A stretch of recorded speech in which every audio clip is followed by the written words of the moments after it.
Hello guys, and welcome back to another cleaning video, and we are deep cleaning today, as to be honest there are still a few things left on my to-do list from my spring cleaning checklist, and I'm not really sure I can still be posting a video called spring cleaning, so we're just going to call this deep cleaning. I don't know, is spring cleaning still a thing as we're heading into summer? You let me know. But I have started off this clean today by just taking off the cushion covers and the blankets off the sofa. I'm just popping it in the wash with this non-bio laundry liquid from Minimal. It smells so good, to the point where I use it without fabric conditioner because I'm worried that the smell of the non-matching fabric conditioner is going to ruin the scent of the detergent, and I'm not willing to risk that. It just smells so good. So whilst the cushion covers and blankets are in the washing machine, it felt like the perfect opportunity to deep clean the sofa as well. Also, it was a really nice sunny day, so although the spot washer I used from Tower does leave your upholstery really nice and dry, it does sort of take another 2 or 3 hours on a nice day just to get completely dry. So if you can do it on a sunny day, it just all happens a bit quicker really. Now, being completely honest, it hasn't been that long since I last used this spot washer to deep clean our sofa, but when I ordered this sofa, everyone told me not to get a light, a neutral, a beige sofa, and of course I knew better, so we got a beige sofa. And do I live to regret it? Absolutely, because it always looks grubby. So I feel like you will notice that I'm not cleaning every single inch of this sofa. I'm just doing kind of what you would maybe call the high traffic areas, so the arms, the cushions, those kinds of things. Because I'm now thinking that if I keep up with these and maybe do them every 6 weeks, 2 months, something like that, then hopefully this sofa won't look so grubby.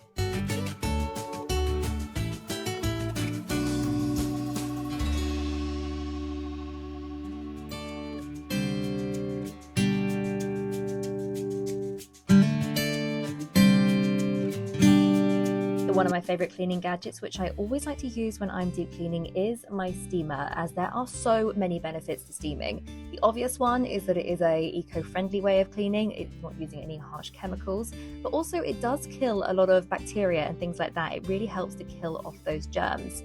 Another thing I really like to use my steam cleaner for is it helps eliminate any odors which might be hiding in fabrics that you haven't noticed. I know this sounds disgusting, but obviously we're all very used to the smell of our own home, so therefore wouldn't necessarily notice if any of our soft furnishings, so sofas, cushions, curtains, things like that, are harboring any funky smells. So I just like to steam clean my soft furnishings quite regularly just to ensure that there are no smells that I haven't noticed.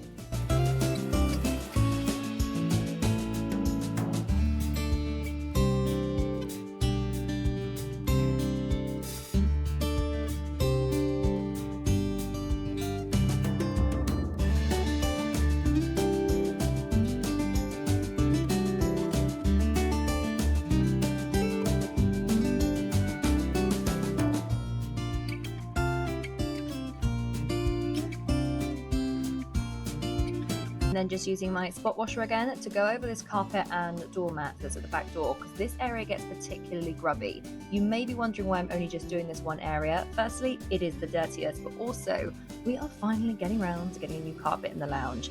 I can't remember for how long I've been telling you guys that my carpet is ripply in the lounge, I'm going to do something about it, and I just haven't. I mean, it's got to be a year, but we're finally doing something about it. So I just thought, to be honest, it wasn't worth me doing the whole carpet. I was just going to do the bit that looked a little bit grubby just to make it fresh for the last few weeks.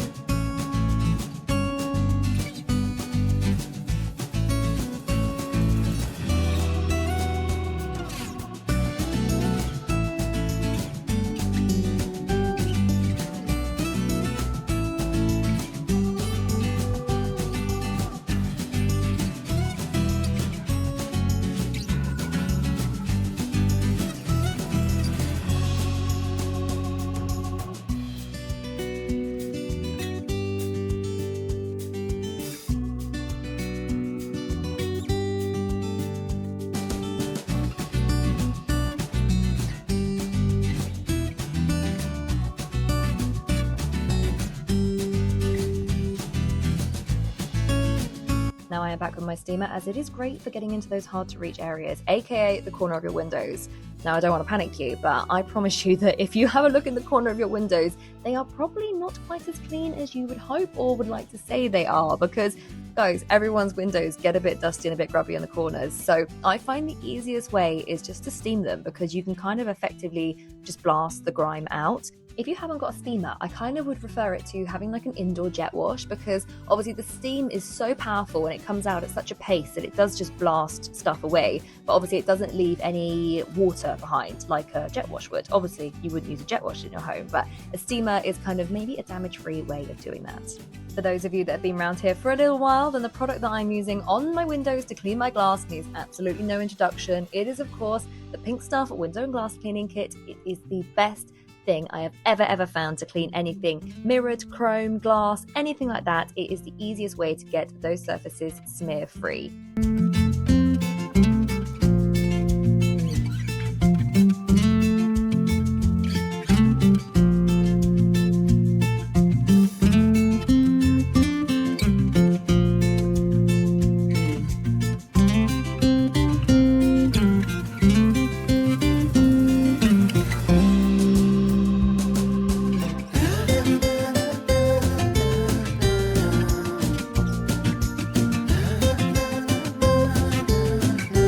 Now, this little contraption that I am using to dust my ceilings and walls is from the dustpan and brush store. It is a static mop head, so effectively it's not a mop that you would necessarily use to mop your floors and get very wet, but it is a mop head where you would be able to attach a static pad, which is great for collecting dust. So I tend to use this just to run over my ceilings, because I promise you, they are quite dusty. You don't notice it, but if you've never dusted your walls and ceilings before, maybe have a little look, because I was mildly horrified the first time I dusted my walls. I thought my bedroom walls were squeaky clean. I can confirm they were not. So maybe give dusting your walls a try if you haven't done that before. Now, is any deep clean complete without pulling out your sofa? Because if you are anything like us, then there is always something that's fallen down the back or underneath the sofa. So obviously, first things first, had to remove all the wrappers that were under there from only a couple of weeks ago. It hasn't been that long since I pulled this out, but it is astounding how much dust can collect behind there. So it feels super fresh just to get that cleaned and all the skirting boards wiped down and just hoovered behind there. So I just want to share a little hack with you that I love for making sure that your curtains are running smoothly on the pole. I don't know if you can relate, but sometimes when you go to pull the curtains, they can kind of feel a bit sticky on the pole, and it feels like they're kind of getting, I guess, stuck to the pole and they're feeling a bit grippy, which is obviously not what we want when we're trying to draw the curtains. So just spraying a little bit of furniture polish onto a polishing cloth and just running that over the tops of your curtain poles will not only clean them, but will also make sure that your curtains are running smoothly on the curtain poles.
So moving into the kitchen, where obviously I had to do a little bit of tidying first, as there is always the washing up left on the drainer in our house. So I just had to get that put away first. But something that has been on my cleaning checklist for far too long now is actually cleaning the extractor fan for our oven. This can get super greasy, so it's something that I like to do at least every 2 or 3 months maybe.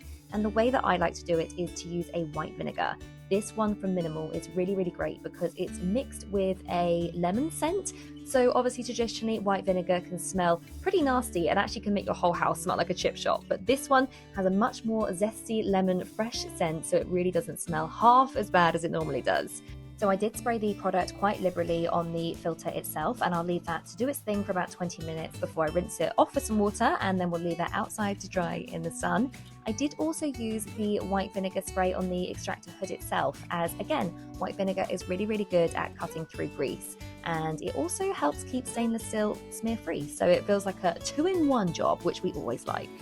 Now, a cleaning product that I had forgotten about how much I loved was magic erasers. I rediscovered them a couple of weeks ago, and I forgot how good they were for removing any marks on, well, really any surface. I use them on my radiators to remove rust, but in this video I'm using them on the tiles in the kitchen and on the walls just to remove any marks, because this little area by the window is where I prep all our food, so mysteriously food ends up on the wall and marks end up on the walls. So as long as you just dampen it a little bit first, make sure it is really, really properly wrung out, it won't take the paint off if you just use it gently, but it's really, really good for getting any marks off of walls, light switches, tiles, radiators, windows, you name it. A magic eraser is probably your answer.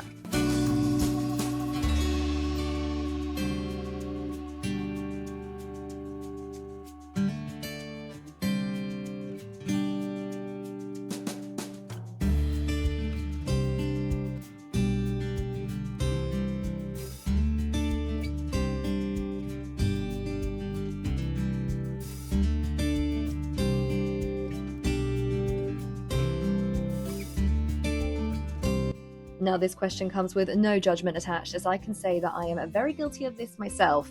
But when can you honestly say you last cleaned out your water bottle? Because I know that if I didn't put it in my calendar as something on my to-do list, it probably wouldn't happen, which is awful. When you think how many germs would be collecting in the lid of that you put in your mouth hundreds of times a day, it is absolutely disgusting. The way I like to clean mine is just to use the Pink Stuff washing up liquid spray. I put it in my bottle, I then put the lid back on and kind of shake it out through the straw. This way I kind of feel like I'm getting into all the nooks and crevices in the bottle, so it makes me feel better anyway. Then I'll just leave it to dry on the draining board and swill it out numerous times before that, actually, because knowing that it's had soap in it makes me feel a bit icky. So I just like to swill that out a lot just to make sure there's no residue left behind.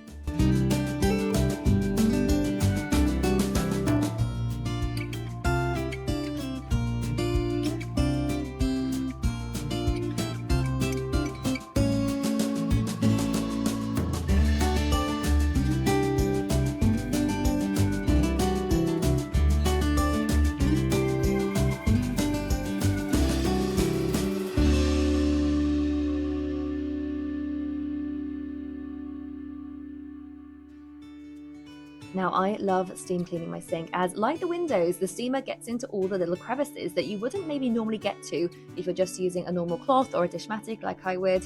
There are still little bits, which it sounds disgusting, you're probably not getting to. So the steam clean is a great way of, again, killing all that bacteria and getting into all those little crevices. This is a very, very satisfying clean.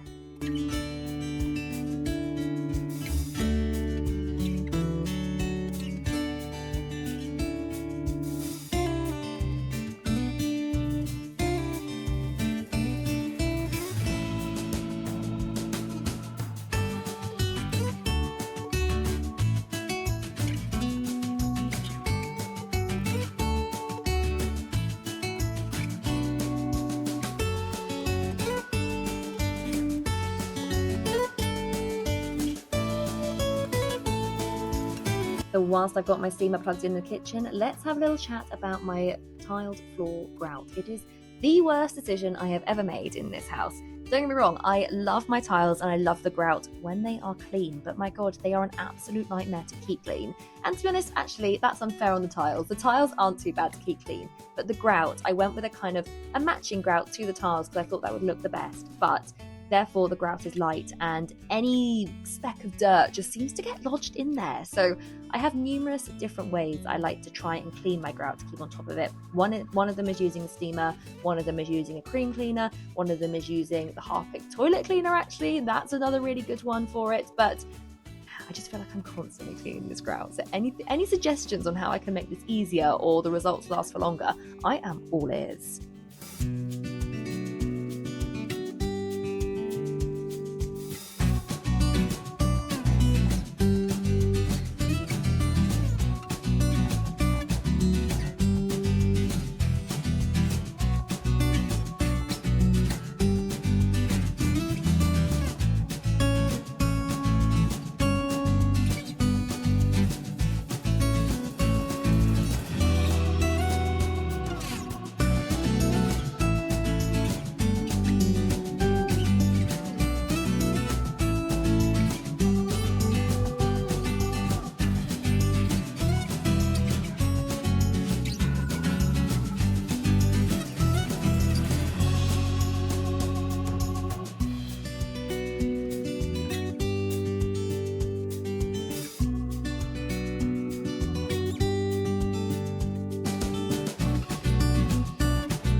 Now, this is a bathroom that you guys probably don't see on here very often, as this is the bathroom that Connor uses, and he likes to clean it himself, which is fine by me. However, on the day that I'm filming this, we had friends coming to stay in this room, so I do always like to clean it when we have guests, not him, just because that way I know it is super clean for them. You know, I'm not saying he's not a good cleaner, but I swear I spot things that he doesn't, because anyway, that's a debate for another day. But because I don't film in here very often, I don't think my camera angles are very good in here, so I'm very sorry for the funky angle that you're looking at the shower in. It's a cubicle shower, it's just hard to get in there and show you what's going on, but hopefully you get the gist.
Now, I mentioned earlier about using magic erasers to get rid of rust on towel rails, and it's certainly needed on this one.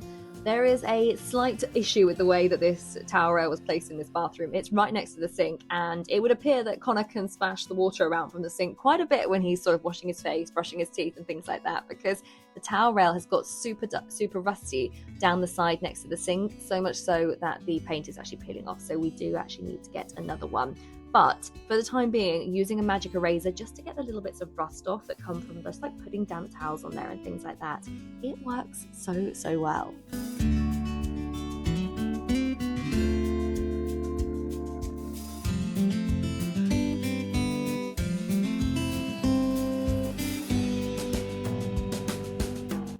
And there he is, that's Connor's annual appearance on the vlog to help me put the bedding back on these spare beds for our friends to arrive tonight.